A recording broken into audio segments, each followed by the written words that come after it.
আমার যেসব ক্লায়েন্টরা ছোট বাচ্চার মা বা বাবা আমার কাছে আসেন, তাদেরকে আমি যে কথা বলি, আপনাদের সঙ্গে আজকে সেই গুরুত্বপূর্ণ বিষয়টাকে আমি শেয়ার করছি। সেটা হচ্ছে কি জানেন? জড়িয়ে ধরা, হাগ করা, শিশুকে জড়িয়ে ধরা, এটা কিন্তু একটা থেরাপি। কেমন? কারণ হচ্ছে, শিশুকে যখন আপনি জড়িয়ে ধরছেন, তখন তাকে ইমোশনালি আপনি অনেক বেশি স্ট্রং করে তুলছেন। এবার আমরা শিশুকে জড়িয়ে কখন ধরবো? সে তো যখন তখনই ধরা যায়, সেটা বড় কথা নয়, কিন্তু মেনলি দিনে 3 বার তাকে শক্ত করে জড়িয়ে ধরবেন এবং ধরিয়ে 1-2 মিনিট থাকবেন। কখন কখন? প্রথম, যখন সে প্রথম ঘুম থেকে উঠছে, ঘুম থেকে উঠলো, এবার সে রেডি হবে বা তাকে আপনারা রেডি হতে সাহায্য করবেন স্কুলে টুলে যাওয়ার জন্য, তাই না? প্রাত্যহিক কাজকর্মের জন্য। তাকে ঘুম থেকে ওঠার পরই শক্ত করে জড়িয়ে ধরুন, তার পিঠে হাত বোলান, মাথায় হাত বোলান, তাকে গুড মর্নিং বলুন এবং তাকে বলুন একটা অ্যাফার্মেশন করতে, কি সুন্দর দিন আজকে, আজকের দিনটা আমার ভীষণ ভালো যাবে। বোঝাতে পারছি? তারপর তাকে ধীরে ধীরে তার নিত্য নৈমিত্তিক যে কাজগুলো, ব্রাশ করা, আদার্স যে কাজগুলো, সেইগুলোতে তাকে যুক্ত করুন। দ্বিতীয় যে জড়িয়ে ধরা, সেটা হচ্ছে যখন সে স্কুল থেকে ফিরছে। এবার হয় কি, অনেক বাবা মারা যারা ওয়ার্কিং থাকেন, বাচ্চা স্কুল থেকে ফিরলো, তারা তখন হয়তো বাড়িতে নেই। ঘাবড়াবার কোনো প্রয়োজন নেই। আপনারা যখন বাড়িতে ফিরছেন, প্রথম যখন বাচ্চাকে দেখছেন, জড়িয়ে ধরুন। কেন জানেন? সেটা হচ্ছে, একটা বাচ্চা যখন স্কুলে সারাদিন কাটাচ্ছে, বাইরে যখন সারাদিন কাটাচ্ছে, তখন তাকে কিন্তু বাড়ির পরিবেশের থেকে একটা অন্য পরিবেশে অনেকক্ষণ থাকতে হচ্ছে। সেই পরিবেশের সবকিছু তার মনের মতো নাও হতে পারে।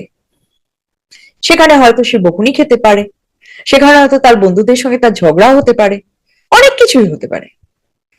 তো সেখানে সে রীতিমতো লড়ছে নিজের অস্তিত্বের জন্য, নিজের পরিচয়কে সেখানে প্রতিষ্ঠা করার জন্য, তাই না? তাকে যখন সেই জায়গা থেকে সে ফিরে আসছে, তাকে যখন আপনি জড়িয়ে ধরছেন, তাকে এই অনুভূতিটা আপনি শেয়ার করছেন যে তুমি যেখান থেকে যা কিছু করে আসো না কেন, এখানে তোমার জন্য অপার ভালোবাসা অপেক্ষা করছে। বুঝতে পারছেন? এইভাবে আপনি তাকে ইমোশনালি স্ট্রং করছেন। 3 নম্বর, যখন বাচ্চা রাত্রে ঘুমোতে যাচ্ছে,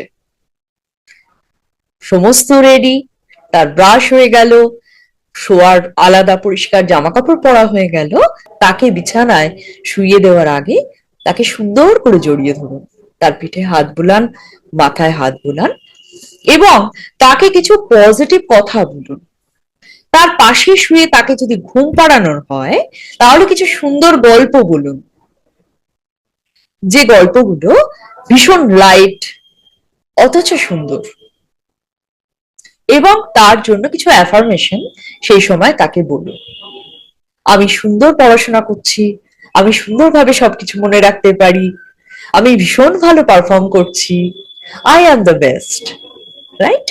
তাকে জড়িয়ে ধরে আদর করে তাকে এই অ্যাফার্মেশন গুলো বলিয়ে, নিজেও তার সাথে বলুন, তার গায়ে মাথায় হাত বুলিয়ে তাকে ঘুম পাড়িয়ে দিন। দিনের মধ্যে এই 3 বার যদি বাচ্চাকে আপনারা এইভাবে ট্রিট করেন, সেই বাচ্চা ইমোশনালি অনেক বেশি শক্তিশালী একজন ব্যক্তিত্বে পরিণত হবে ভবিষ্যতে। শিশুরা আমাদের ভবিষ্যৎ, তাই না? তাই তাদেরকে যত্ন করে বড় করতে হবে। শুধু তাদের শারীরিক বিকাশ কতটা হলো, তারা কতটা প্রেজেন্টেবল হলো, তাদের কতটা দেখতে সুন্দর হলো, এটা বড় কথা নয়। তাদের মানসিক বিকাশ কতটা সুন্দর হলো, সে কতটা ভালো একটা মানুষে পরিণত হলো, এটা দেখা কিন্তু বড্ড জরুরি বন্ধুরা, তাই নয় কি? এবার আপনার শিশু বড় হয়ে ডাক্তারই হোক বা ইঞ্জিনিয়ার হোক বা লয়ার হোক, যা কিছু হোক না কেন, যে কোনো জায়গায় যেতে গেলে আত্মবিশ্বাসী তাকে হতেই হবে, তাই না? আর সেই আত্মবিশ্বাসটা গড়ে ওঠার জন্য অভিভাবকদের ভূমিকা কিন্তু ভীষণ রকম বেশি। যে বিশ্বাস বা যে চিন্তা ভাবনা সাবকনসিয়াস মাইন্ডে প্রথিত হয়ে যায় তা ব্যক্তিত্বের চরম প্রভাব ফেলে। যদি কারোর সাবকনসিয়াস মাইন্ডে কোনো নেগেটিভ বিশ্বাস প্রথিত হয়ে গিয়ে থাকে, যে বিশ্বাসগুলো তাকে এগোতে দিচ্ছে না, সেই বিশ্বাসকে কিন্তু বদলানো যায় নিউরোলিঙ্গুইস্টিক প্রোগ্রামিং এর সহায়তায় এবং উপযুক্ত মেন্টরের সাহায্যে। যে কোনো সময় যদি কোনো বন্ধুর এমন সমস্যা থেকে থাকে, এই বিষয়ে সাহায্যের জন্য প্রয়োজনে আমার হোয়াটসঅ্যাপ নম্বরে যোগাযোগ করুন। আমি জয়তী চ্যাটার্জি মনোজিতা সব সময় আপনাদের সাহায্য করার জন্য প্রস্তুত। তাহলে আজ এই পর্যন্তই। খুব খুব ভালো থাকুন, সুস্থ থাকুন, আলোয় থাকুন, আনন্দে থাকুন, সব সময় সপরিবারে আমার প্রতিটি বন্ধু। নমস্কার, টাটা।